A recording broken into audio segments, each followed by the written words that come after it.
Hi, everyone, and welcome back to the Leader in You podcast brought to you by EmC Leaders. I'm so excited to be here. My name is Polina, and I co host this podcast with the amazing Dr. Lola Gershfeld. Welcome, Dr. Lola. Hello, Polina. So nice to be here with you. And hello, everyone. I'm excited to talk about our topic today. Yes, so we are on episode 99, which is a phenomenal accomplishment. We're just one episode away from 100, just such a big celebration. And I am so grateful to be part of this journey. And, we have just received so much great feedback from people who have learned so many things from this podcast, who have felt like they're not alone, who feel also like they have hope, to be able to resolve issues with their work relationships, within their work relationships and outside of their work relationships. So we are excited to be here to be recording the 99th episode of the Leader in You podcast. So we thank you very much to our loyal followers and listeners. And if you watch us on YouTube, thank you very much for all of your support. I love it. I think this is such an important point. I actually like to listen to our podcast as well.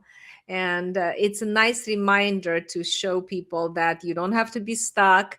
You can get out of creating more a thriving environment in your workplace and where you can continue to grow and evolve and really create connected relationships. And that is the point of this podcast. Which actually brings us to today's topic, which I'm so excited to discuss. So, what are we actually doing with the EmC process? And how did it even start? So, for those of you who have been listening and following along for a while, you know that Dr. Lola created an entire series of incredible materials and tools to help you reconnect at work. And one of those tools that we so very often talk about is the EmC Reconnection Form. And that form has been a game changer in so many different workplace situations. We're not even touching like the personal ways the EmC form has helped me and many, many others. So we're going to actually take this opportunity to dive into understanding a little bit more of the science and how did Dr. Lola even come up with this form, and why exactly what the title is of this podcast is, why do we want to organize chaotic emotions? And I say chaos not in a negative way, but to really understand that emotions are big, they're fast, they're powerful. And oftentimes we really struggle to identify what is actually going on with us in order to effectively communicate our feelings, fears, and needs. And today, Dr. Lola is going to share with us, which I'm so excited about, in understanding what is the importance of organizing those emotions and using the form effectively to communicate our feelings. So, Dr. Lola, tell us, how did it all start? Where did you even come up with the idea of making a reconnection form? Well, the first idea came to me is when I was doing a session for this particular group of people. And I wrote all my comments that I'm supposed to make and all my steps that I'm supposed to follow to help them to repair the relationship. There was a really stressful situation going on. And I remember this executive walks in, and the first thing he tells me is like, I don't know why I'm here, and I don't really want to waste my time. And in that moment, when I looked at my paper, I couldn't read anything from my paper. I got so overwhelmed and stressed. And I thought to myself, wow, that's interesting because I wrote everything down. And how would I follow it and know what to do next if I don't know what I'm reading and if I get overwhelmed myself? And so I remember in that moment, I started to think to myself, what can I do to help myself to know what the next steps should be? And the only thing I remember from that particular session is I kept looking at the guy's, eyes, and I kept saying it. I hear you. I hear you. That's really difficult. I hear you, right? But I couldn't really remember the steps in the process, what to do next and what to have it. So that was one situation where I wrote everything out, but I couldn't really read because I wanted to make eye contact with the person who was very upset. And I didn't want to take a moment to read what's happening on the paper. So that really created a need to create some kind of a form. That was the first Oh, aha moment for me. that's amazing. That's actually amazing. I had no idea about that story. So it's so good. I do think that, part of this process is being present, right? This is a present-based process. And yes, it is formed around the attachment theory, but it's important to stay present and recognize the way that we're feeling in the moment that we're discussing the issue. So one of the things that I think that we don't typically repeat on our podcast is that you can have a past experience. You can have a conflict that you're struggling with that maybe happened 6 months ago or 3 months ago or a month ago or maybe even 5 years ago. And that conflict, if we didn't create space to communicate the feelings that we had during the time that the incident occurred, it will still weigh very heavy on you. And we kind of feel like this is the understanding of that phrase, the weight of carrying your emotions, or like feeling like a weight was lifted when you communicate about your feelings.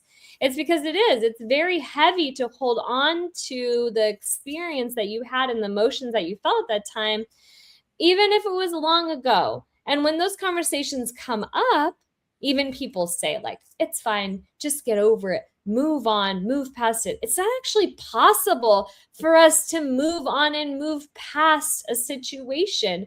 We have always, even whatever, how long ago it is, it holds on. It's in our cells. It holds as a big weight on our shoulders. So it's such a great, it's such a great understanding of where this form even started, is because we can feel what's happening right now when we start communicating an issue, even though it's from the past, but we get to really understand at the present moment how it's affecting us.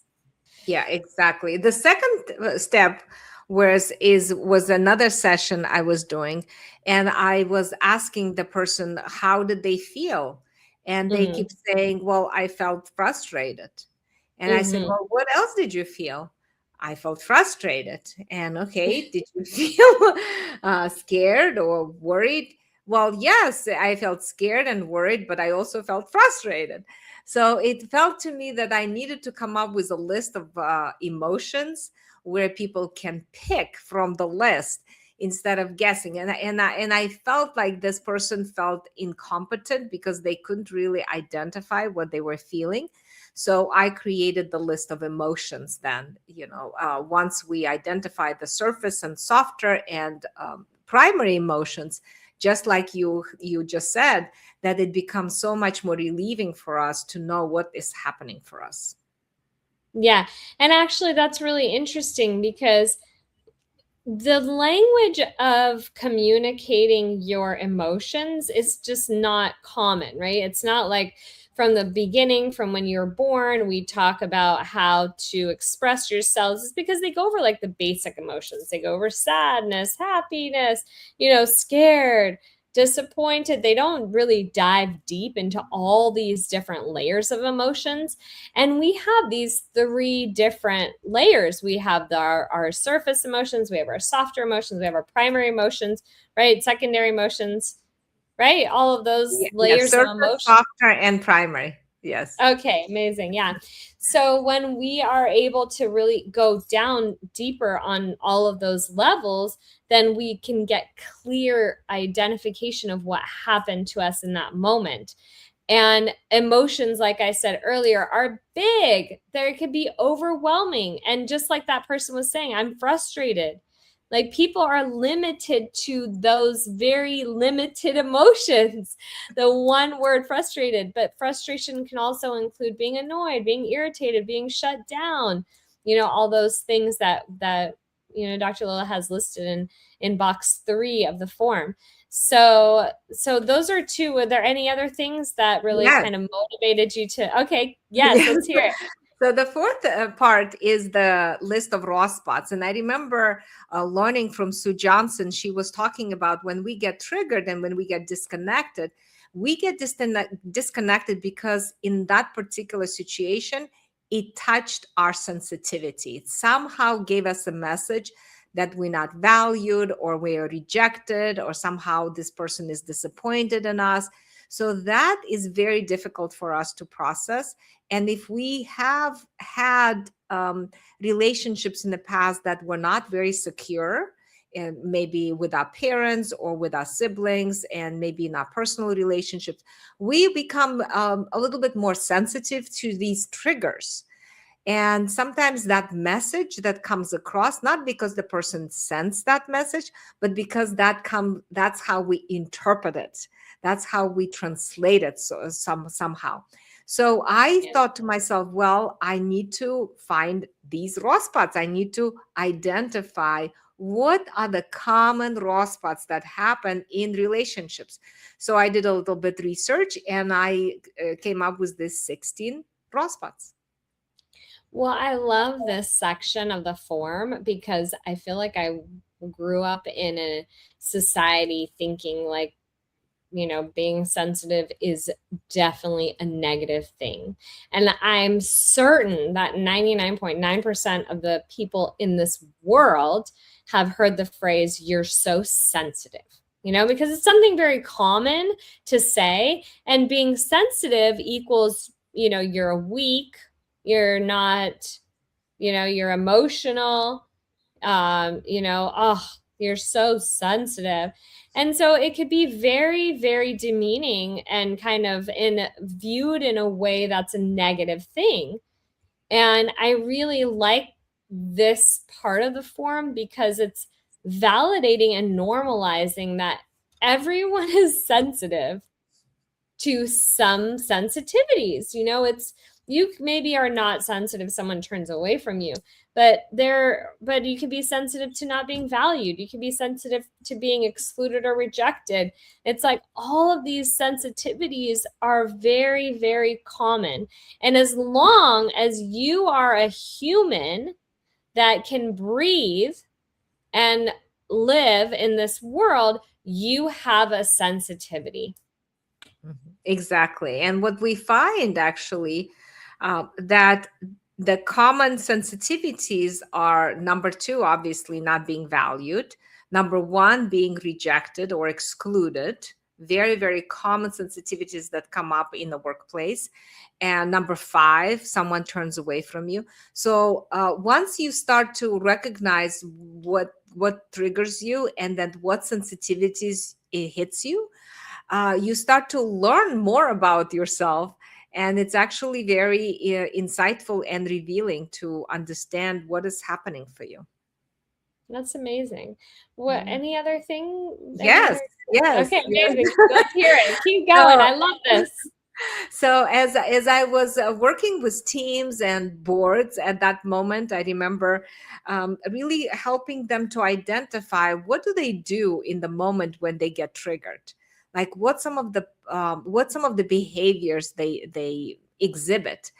And in that moment, I remember those during that time, my husband Jack was getting his master's degree in psychology and also going through learning the emotionally focused therapy.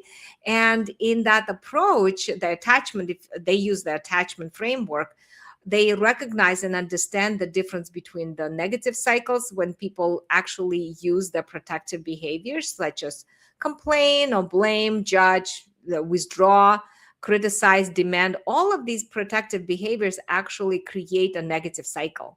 So if they use the protection, it will trigger the other person. And when the other person is triggered, they use the protection, which will again trigger the first person. So in a way that I had to figure out how to identify that in the form when people actually use those behaviors.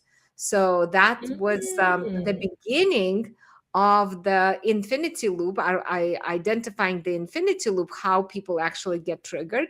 and also identifying the automatic thoughts and protective behaviors. And that is the steps in a negative cycle.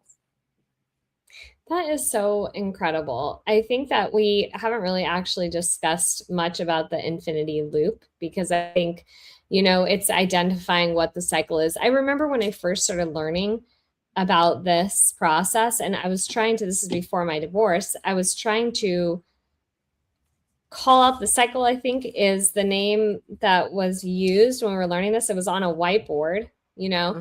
and the lady who was teaching me this process, she was kind of writing it down in like a circle, what is happening in the negative cycle between my relationship. And so that was the first time I introduced to the concept of identifying the pattern. What is the pattern that is happening? Because patterns are so consistent. And one of the things that I like to say is you can be consistently inconsistent, right? Because the patterns, it's like organized chaos. You are consistently inconsistent with your emotions. So like if you have a pattern, you can have a consistent pattern of what you're being triggered by, but then you can maybe respond to those triggers in different ways, and those are the automatic protective thoughts and behaviors that occur. So tell us a little bit about the infinity loop and how you came up with that. Well, the infinity loop was actually created by Woolley. His name is Woolley, and the EFT cycle, working within and between. So it was done a little bit differently how I do it, because I specifically identify the trigger, the raw spots, emotions, automatic thoughts, and protective behaviors, which triggers person B. Trigger, raw spots, emotions, automatic thoughts, and protective behaviors. So this infinity loops continues to evolve and continues to get people stuck in these perpetual negative conversations. And I like what Susan Johnson calls them. She calls them demon dialogues.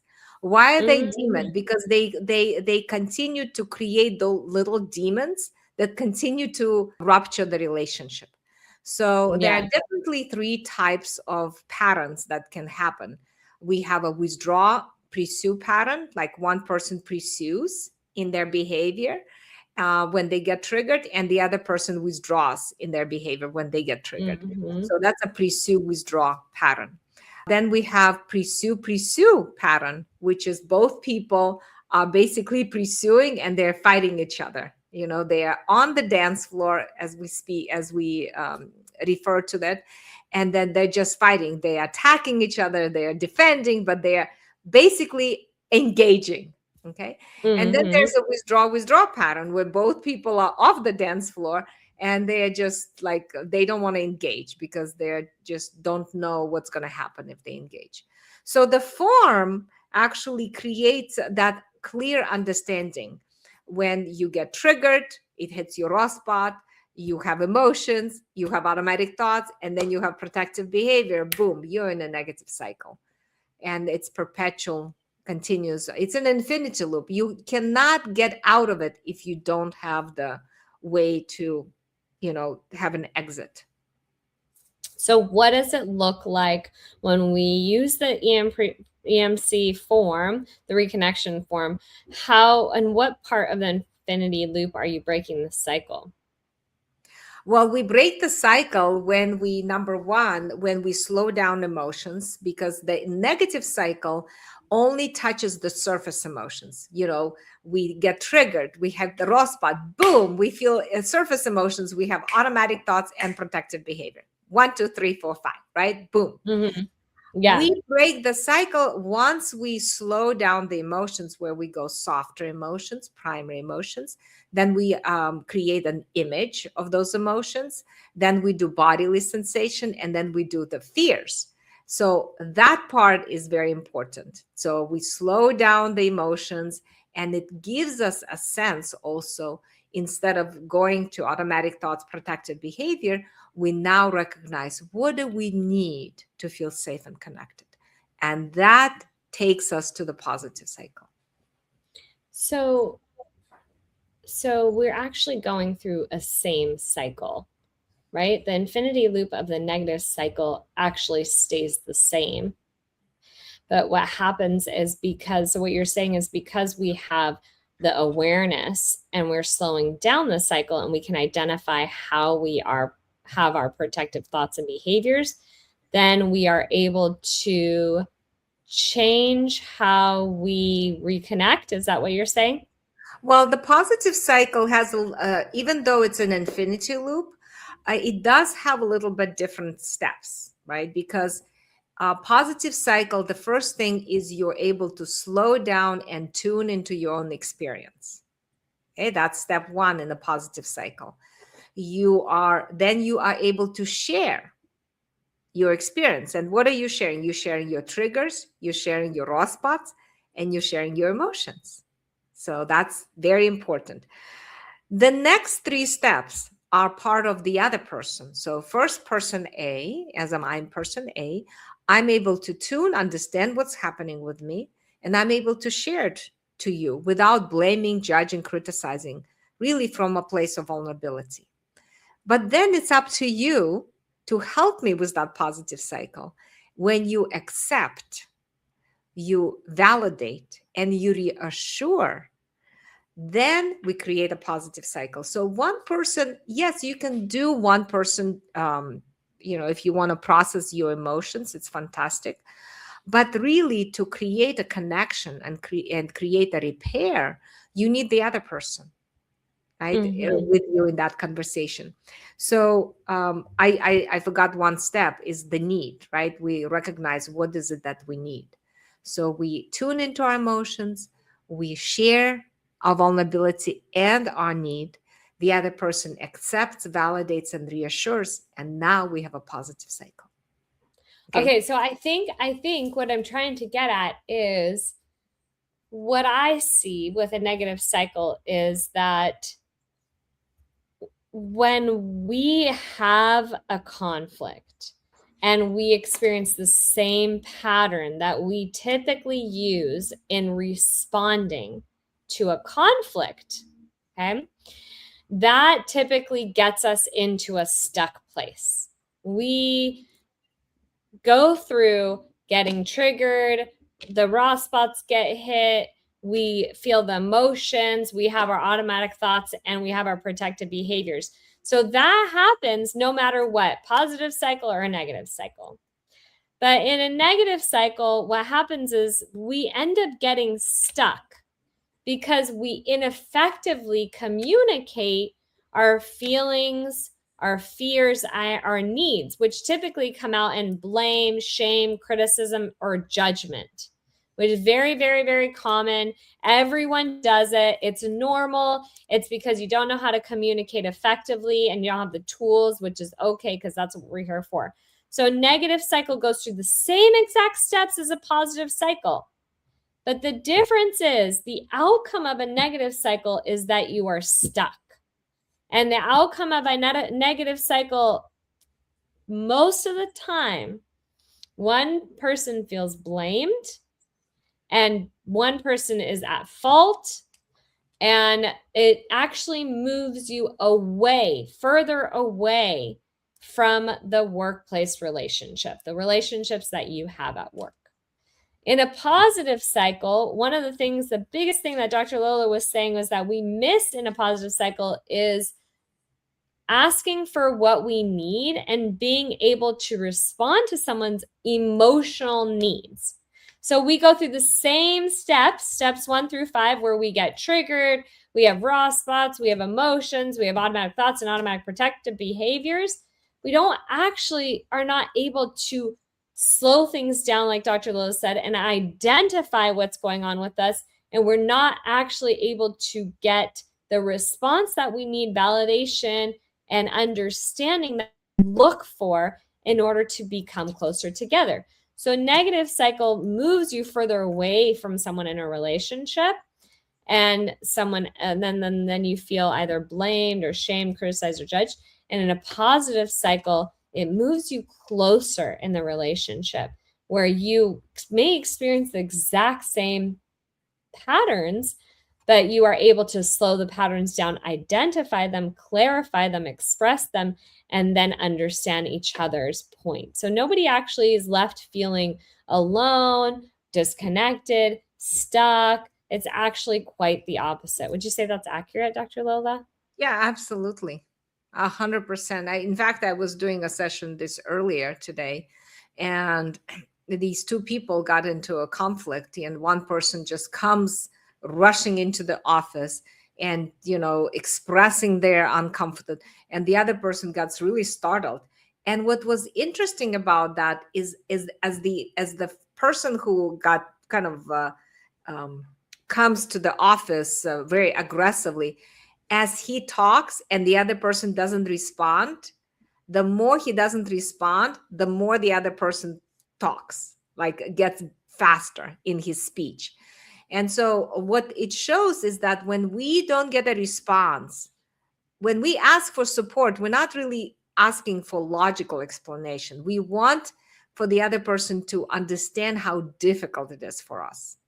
So Yeah. in that moment, I think I agree. What you're saying is that once we go into the protection, once we do this ineffective way of recognizing our problems or our triggers, we enter in a negative cycle. But if we're able to slow it down and we're able to understand what's happening for us and and understand what we need to feel safe and connected, then we're in a positive cycle. Both people are creating the negative cycle, and both people are also can create a positive cycle and learn how to do that.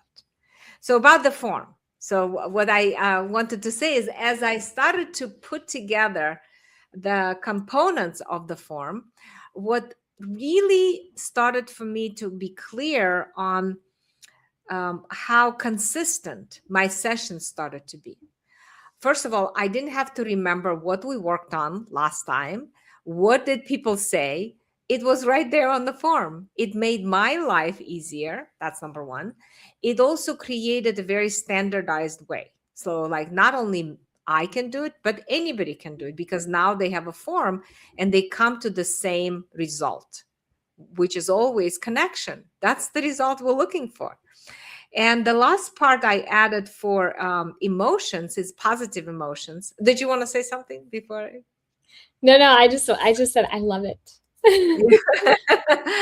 I added positive emotions because people started to tell me that the way they feel afterwards is they felt hopeful and connected and safer, and they felt motivated and energized. And I started to recognize that it's so important for people to acknowledge how they feel when they feel valued and cared for, and when they get that reassurance, they needed to hear the impact it has on the other person. So the positive emotions are very important.